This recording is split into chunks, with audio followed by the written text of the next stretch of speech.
강원국의 지금 이 사람.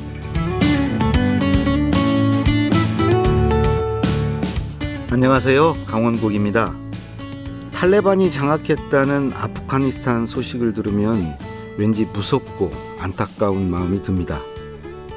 민간인을 학살하고 여성의 인권은 바닥에 떨어졌고 탄압당한 언론 수백 곳이 문을 닫았습니다.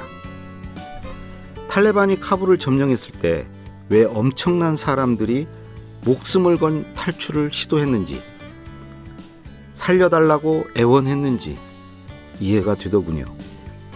우리나라에도 특별기여자라는 이름으로 입국한 아프간인들이 지금 진천에 머물고 있는데요. 탈레반 체제의 아프간은 앞으로 어떻게 될까요? 오늘 강원국의 지금 이 사람에서는 아프간을 11번 방문해 취재했고 아프간 실정을 누구보다 잘 아는 분쟁 지역 전문 PD로 유명한 분이죠. 김영미 다큐멘터리 PD를 만나보겠습니다.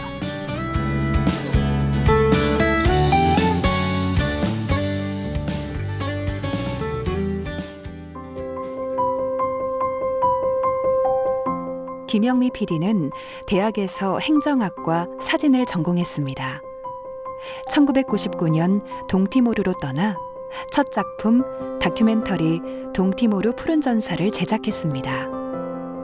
2001년부터는 아프가니스탄 취재를 시작. KBS 일요 스페셜 탈레반 붕괴 100일 부르카를 벗는 아프간 여인들을 제작했고 2004년 긴급 르포 파병 100일간의 기록 자이툰 부대는 한국 취재진이 촬영한 유일한 영상물로 알려져 있습니다. 2006년 소말리아 해적에게 납치된 동원호 선원들을 직접 취재한 조국은 왜 우리를 내버려 두는가를 제작했습니다.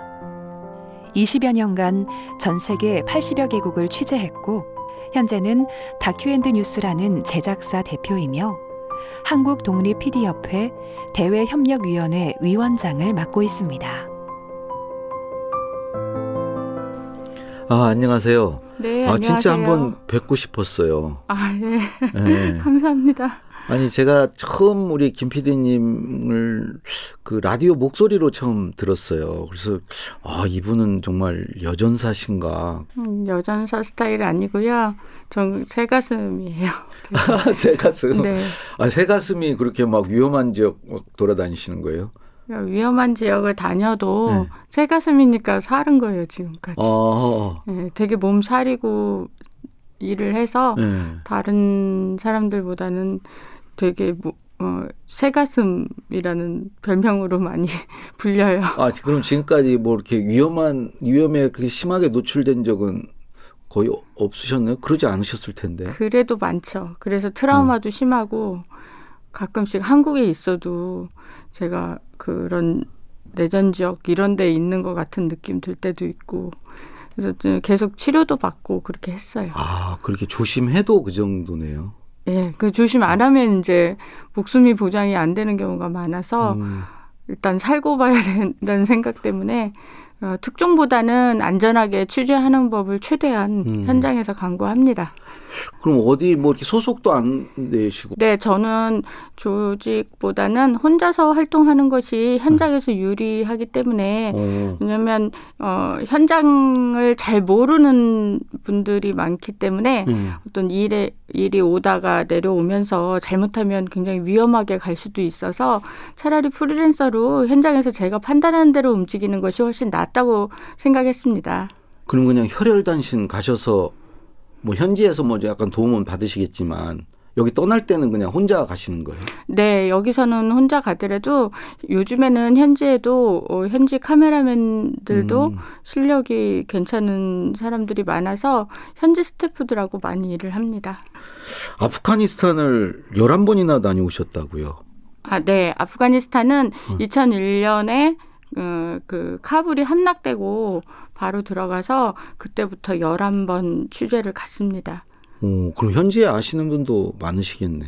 네, 그때부터 같이 일했던 현지 스태프들도 있고 또 아프간 현지 기자들 그리고 아프간 정부 인사 혹은 탈레반 그다음에 북부동맹 사람들 그런 식으로 해서 이제 인맥이 좀 많이 형성되기는 했습니다. 그러면 김영미 PD 도와준 것은 그 탈레반들한테는 어떤 건가요? 탈레반이 네. 아프가니스탄 전쟁이 난 이후에 네. 이게 각자 막 흩어지는 과정에서 그 당시에 탈레반 정부였던 사람들, 그런 사람들이 궁금해서 제가 취재를 좀 했었고, 예. 탈레반도 당시에 언론에 굉장히 우호적인 상황이었습니다. 자신들이 이렇게 서구 사회나 미국 기자나 이런 게 아니면 저는 이제 그들이 봤을 때 제3세계 기자다 보니까 좀 우호적이었고, 또 언론을 10분 이용하려고 인터뷰에 응하는 경우도 많았습니다. 그럼 탈레반 쪽에도 이렇게 인맥이 있으시겠네. 근데 많이 돌아가셨어요. 네, 폭격으로 되게 높은 급의 사람들은 많이 돌아가시고, 또 이제 제가 그 20년이라는 세월이 흐르다 보니까 지금 탈레반의 주축이 되는 사람들 중에는 전쟁이 났을 때, 아프간 전쟁이 났을 때는 태어나지도 않았던 그런 청소년 탈레반 병사도 있기 때문에 그렇죠. 물갈이가 좀 많이 됐다고 보시면 됩니다. 그 전쟁이 뭐 한 40년 가까이 됐으니까요. 그러면 그 지금 이번 아프간 사태 터지고 나서 그쪽하고 지금 연락은 하고 계신가요? 제가 연락하기 전에 그쪽에서 연락이 많이 와요. 어떤 연락을? 탈출할 수 있는 방법을 좀 알려달라고. 저도 이제 한국 취재진이니까 한국 취재진하고 일했으면 한국에 갈 수 있느냐, 혹은 또 미국 쪽으로 좀 자기를 이주시켜달라, 이런 식의 부탁 전화가 엄청 많이 왔었고, 또 오히려 그 이전에 아프간 정부 관리들이 연락이 안 되고 있는 상황이에요. 그냥 카불이 함락되고 이들이 가장 먼저 도망갔죠. 아프가니스탄을 나왔기 때문에 어디선가 이제 숨어 있나 봐요. 그래서 연락이 오히려 그 사람들이 더 안 됩니다. 그럼 어떻게 그분들 연락해 오시는 분들 이렇게 뭐 도울 방법이 있나요? 현재로서는 그들을 도와줄 수 있는 방법은 없고요. 네. 그들이 겁내는 이유는 아프가니스탄에 탈레반인 정부가 수립되기 때문에 그것 때문에 살해 위협도 느끼지만 더 그들이 겁내는 것은 내전입니다. 예, 그 전에 1990년에 소련군이 퇴각을 하면서 그 소련군이 엄청난 무기를 그때 탱크하고 아프가니스탄 땅에 내버려두고 갔거든요. 그래서 그걸 가지고 서로 아프가니스탄 안에서 온갖 무장 전사들이 무주 공산으로 막 일어선 거예요. 그러다 보니까 그때 내전이 엄청 심했고, 내전 도중에 수많은 사람들이 죽고 또 건물도 파괴가 됐고. 예. 그럼 지금은 뭐 이렇게 내전 상태에 있는 건 아니잖아요. 지금 잠재되어 있는 거지. 지금은 어떤 상태인가요? 예, 지금도 IS 호라산이라고 해서 그 테러 단체가 동부 지역을 중심으로 해서 이렇게 자리를 잡았어요.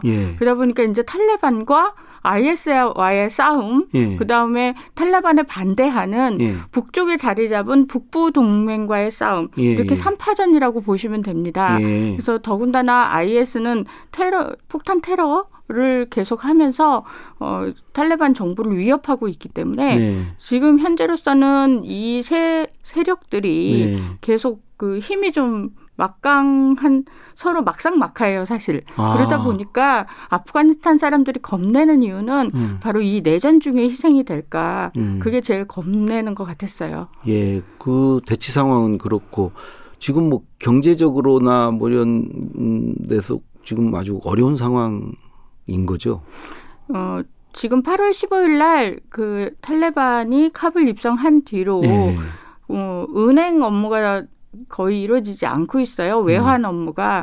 그러다 보니까 지금 국고가 계속 비고 있는 상황이고 또 이 경제 활동을 할 수 있는 사람들은 많지만 일자리가 지금 거의 없어진 상황이거든요. 모두 다 가게도 문 닫고 병원도 문 닫고 이런 상황이다 보니까, 그래서 사실 탈레반보다 더 무서운 건 배고픔이다. 이런 얘기도 하는 아프가니스탄 사람도 있습니다. 저야말로 이중고네. 그럼 결국은 어떤 외부의 어떤 원조나 이런 걸 기대할 수밖에 없네요. 자체적으로는 지금 아프가니스탄에서는 그 경제를 어떻게 움직일 수 있는 뭐 공장이나 제조업이나 이런 것이 전혀 없습니다. 그러다 보니까 아프가니스탄 전쟁이 난 2001년부터 현재까지 전 세계에서 원조금을 받아서 그걸로 운영이 되는 나라라고 보시면 됩니다. 근데 사실 그 돈이 굉장히 어마어마한 금액이에요. 마치 이제 사막에서 국가 하나 건설해도 될 만큼의 예. 그런 엄청난 돈을 아프가니스탄에 전 세계의 그 사람들이 네. 아프가니스탄의 재건을 바라는 그런 진정한 마음으로 보냈거든요. 예. 근데 그 돈이 어디로 갔는지 하나도 지금 표가 안 나는 상황이에요. 더군다나 그 2001년에 아프가니스탄 전쟁이 났을 당시와 지금은 전혀 경제가 나아졌다라고 할 수가 없는 상황이고 일반 국민들은 생산 활동을 할 수 없기 때문에 항상 일자리 부족에 시달렸고 또 기아에 시달렸는데 그나마도 원조가 이제 완전히 끊겨버린 상황이기 때문에 그 사람들로서는 굉장히 절망적인 상황이죠. 지금 카불 시장에서는 돈보다 예. 서로 물물 교환으로 물건을 바꾸는 시장이 생겼어요. 예. 그래서 예를 들어서 이제 떠난 사람들의 가구 뭐 이런 것들이 이렇게 나와가지고 거의 무슨 당근마켓처럼 그런 중고마켓처럼 운영이 되고 있어가지고 그게 지금 아프가니스탄의 현실을 잘 보여준다고 생각을 합니다. 그러니까 20년 전에 처음 아프가니스탄에 가셨던데 9.11 테러 난 이후였다고 하는데 그때 무슨 일로 가신 거예요? 그 취재하러 그냥 가신 건가요? 네. 당시는 아프가니스탄 전쟁이 일어난 이유 중에 하나는 9.11 테러에 대한 미국의 보복이 보복하고 또 하나의 전쟁 명분이 있습니다. 아프가니스탄의 전쟁 명분이 두 가지예요. 하나는 여성 해방입니다. 그러니까 처음에 9.11 테러의 주체는 알카에다였지 그쵸. 아프가니스탄 정부는 아니었거든요. 그래서 아프가니스탄에 왜 전쟁을 하러 가느냐라고 했을 때 오사마 빈 라덴을 체포하려고 하고 그 주범이니까 그다음에 여성들의 해방을 원한다라는 얘기를 했었거든요. 그래서 저는 그 당시에 그 9.11 테러 때문에 전쟁을 한다까지는 이해를 하겠는데 왜 하필 아프간이고 왜 하필 여성의 해방을 초강대국의 전쟁 명분이 되었을까라는 것이 궁금해서 아프가니스탄으로 취재를 가게 되었거든요. 근데 사실 가서 보니까 아프간 여성의 인권이 굉장히 바닥을 치고 있었던 건 사실이고 또 그 부분이 미국에게는 굉장히 미개하게 비춰졌고 또 그들이 쓰고 있는 부르카가 여성 인권 탄압의 상징처럼 보여주는 그런 서구 사회 뉴스들에 많이 나왔는데요. 제가 가서 아프가니스탄에서 느꼈던 거는 부르카는 그 나라의 민속 의상 같은 그런 우리로 치면 쓰개치마 같은 거였었고요. 그리고 안전하지 않다 보니까 치안이 조금이라도 이렇게 안정돼야 되는데 그렇지 않다 보니까 여성들이 그 부르카를 많이 쓰고 다녔고 사실 지금 탈레반이 돌아오기 직전까지 20년 동안도 많이 썼어요. 부르카를 쓰고 다니는 사람들이 많았고 그게 하루아침에 어떤 정책에 의해서 그 옷을 다 버리고 폐기하고 그렇게 되지는 않는 것 같아요. 시간이 조금씩 흘러야 이게 없어지는 것 같고 또 물론 지금까지도 좀 쓰고 다니기는 했지만 탈레반 시절보다는 훨씬 덜 쓰고 다녔던 거죠. 그 아프간 처음 가셨을 때 네. 저는 도저히 엄두가 안 날 것 같은데 그런 다른 나라 혼자 가는 것도 그런데 거기 험지에 이게 가신다는 게 그때 얘기 좀 해주시죠. 갔을 때 제가 처음 아프가니스탄 간다고 했을 때 사람들이 다 뜯어 말렸죠. 거기가 어딘 줄 알고 가냐고. 그리고 당시에 이제 취재 시작하고 어떻게 취재해야 될지 막막하기도 하고 진짜 이 사람들하고 이렇게 만나는 자체도 되게 힘들었고 제가 여성이다 보니까 바깥에 나가면 다 쳐다보는 거예요. 여자의 맨 얼굴을 못 보고 살다가 5년 동안 탈레반 정부 시절에 여자가 맨 얼굴 들고 다니니까 가는 데마다 막 사람들이 구름같이 모여드는 거예요. 그래서 어디 가지도 못하고 막 그런 혼란이 한 일주일 동안 계속됐었던 것 같아요. 어디서 묵으신 거예요? 게스트하우스에 당시에 아프간 정부가 새로 세워지면서 거기 외교부하고 문화부에서 외신 기자들 위해서 게스트하우스를 제공을 했었어요. 그래서 거기 묵었어요. 어디서 돈을 받아서 그 경비 같은 거 받아서 가신 거예요? 그냥 가신 거예요? 개인으로? 자비로 갔습니다. 자비로? 네. 그렇게 무모한 일을 가서 그렇게 취재를 하셔가지고 그걸 네. 어디에 어떻게 쓰실 요량으로 이렇게 가신 거예요? 저는 아프가니스탄 여성에 대한 호기심이 있었고 네. 이 사람들이 탈레반 시절에 느꼈을 그 고뇌라든지 아니면 여성으로서 당한 서름이라든지 그리고 앞으로 여성 정책이 어떻게 될지 그거에 대해서 궁금했기 때문에 그 부분을 좀 열심히 취재를 해서 제가 한 2달 만에 아프가니스탄에서 나와서 그걸로 다큐멘터리를 만들었고 그게 방영이 됐었습니다. 그 제목이? 일요 스페셜에 당시에 나갔었어요. 브루카를 쓴 여인들. 맞아요. 예. 브루카를 쓴 여인들? 네. 예, 그때 엄청 반향이 컸던 것 같아요. 예, 시청률도 엄청났고 그리고 제가 그 방송하고 나서는 안 사실인데 아프간 여성을 이렇게 밀착 취재한 게 전 세계에서 처음이었다고 그렇게 얘기를 세계적인 들었어요. 특종이네. 네, 근데 저는 사실 특종에는 관심이 없었고 같은 여성으로서 아프가니스탄 여성들이 어떻게 이 전쟁을 받아들이나 그게 정말 궁금했었거든요. 그래서 그 궁금증을 그때 많이 풀었던 것이 개인적으로는 큰 성과였다고 생각합니다. 이제 그야말로 아프가니스탄 전문가신데 이번에 아프간이 그렇게 탈레반에게 이렇게 무너지고 또 미국은 또 이렇게 거기서 철수를 하고 네, 아프가니스탄 전쟁은 미국 역사에서도 가장 오래된 전쟁입니다.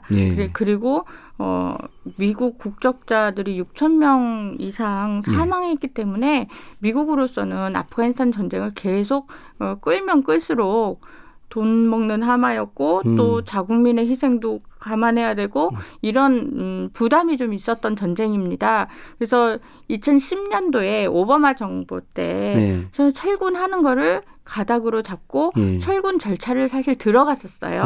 그 철군 절차 중에 가장 중요했던 건 탈레반과 협상을 하는 거였어요. 그래서 왜 아프간 정부가 아니라 탈레반이었을까? 저는 그때 그게 되게 궁금했었는데 아프가니스탄 정부는 굉장히 부정부패한 정부였던 거예요. 그래서 미국이 서로 파트너로서 무슨 일을 작업을 진행하기가 쉽지 않은 정부였던 거예요.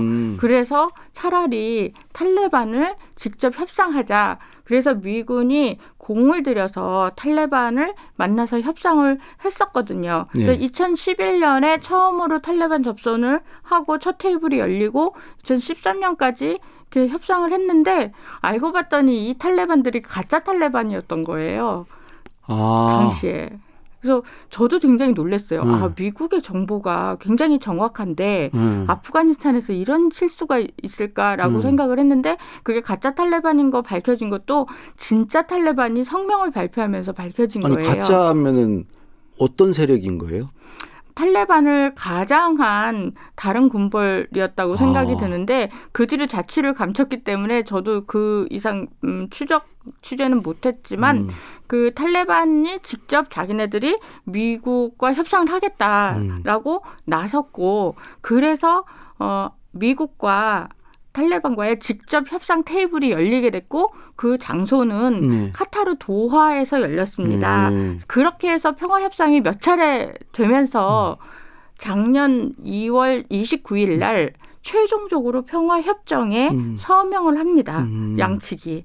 그리고 이제 아프가니스탄 정부 난리 났죠. 왜냐하면 자기네들 빼고 거의 왕따시킨 거잖아요. 거의 뭐 실세였네. 탈레반이 미래 권력이었네. 그때부터 이미 뭐 거의 정권이 그렇게 바뀌었다고도 볼 수 있겠네요. 그렇죠. 그래서 대세가 탈레반 쪽으로 이미 기울고 있었고 그 작년에 평화협정을 이루고 나서 철군 절차를 미군은 계속 밟고 있었습니다. 그래서 올해 8월 31일까지 미국이 완전 철군하기로 그렇게 서로 협상을 했고 또 탈레반은 그거를 염두에 두고 카불 쪽으로 계속 밀고 올라오는 중이었었거든요. 그래서 사실 8월 15일 날 그렇게 빨리 무너질 줄은 진짜 아무도 예측을 못했어요. 미국도 그렇고 영국도 그렇고 그 아프간 정부 관리들도 정말 급하게 도망갔거든요. 전부.